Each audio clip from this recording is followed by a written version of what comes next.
In 1752, when people believed lightning was a mysterious force from the heavens, one man dared to question it.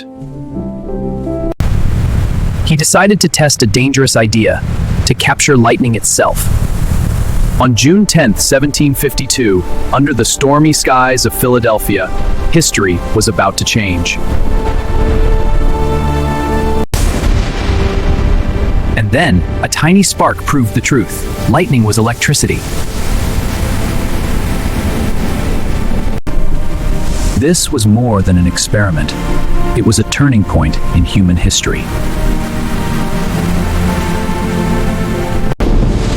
Every light that shines today began with one brave question in a storm.